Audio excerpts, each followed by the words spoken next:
ಹೊಸಕೋಟೆ ತಾಲೂಕಿನ ಸೂಲಿಬೆಲೆ ಹೋಬಳಿಯ ಬಾಲೇನಹಳ್ಳಿಯಲ್ಲಿ ಪ್ರಕೃತಿಯ ಅಬ್ಬರಕ್ಕೆ 400 ವರ್ಷಗಳ ಇತಿಹಾಸ ಹೊಂದಿದ್ದ ಬೃಹತ್ ಆಲದ ಮರ ನೆಲಕ್ಕುರುಳಿರುವಂಥದ್ದು.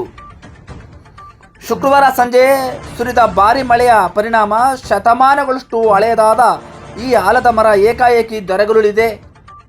ಸ್ಥಳದಲ್ಲಿ ಆತಂಕದ ವಾತಾವರಣ ನಿರ್ಮಾಣವಾಗಿದೆ. ಮರ ಬಿದ್ದ ಪರಿಣಾಮ 2 ಟ್ರ್ಯಾಕ್ಟರ್ಗಳು ಹಾಗೂ ದನದ ಶೆಡ್ ಸಂಪೂರ್ಣ ಜಖಂಗೊಂಡಿವೆ. ಅದೃಷ್ಟವಶ ಯಾವುದೇ ಪ್ರಾಣಹಾನಿ ಸಂಭವಿಸಿಲ್ಲ ಎನ್ನಲಾಗಿದೆ. ಸ್ಥಳೀಯರು ಹಾಗೂ ಗ್ರಾಮಸ್ಥರು ಘಟನಾ ಸ್ಥಳಕ್ಕೆ ಧಾವಿಸಿ ಪರಿಸ್ಥಿತಿಯನ್ನು ಅವಲೋಕಿಸಿದ್ದಾರೆ. ಅಪಾರ ಪ್ರಮಾಣದ ಆಸ್ತಿ ಉಂಟಾಗಿದೆ ಎನ್ನುವಂಥದ್ದು ಸುದ್ದಿ ಕೇಳಿಬರುವಂಥದ್ದು. 100 ವರ್ಷಗಳಿಂದ ಗ್ರಾಮದ ಹೆಗ್ಗುರುತಾಗಿದ್ದ ಆಲದ ಮರ ನೆಲಕ್ಕುರುಳಿರುವುದು ಗ್ರಾಮಸ್ಥರಲ್ಲಿ ಬೇಸರ ಮೂಡಿಸಿದೆ.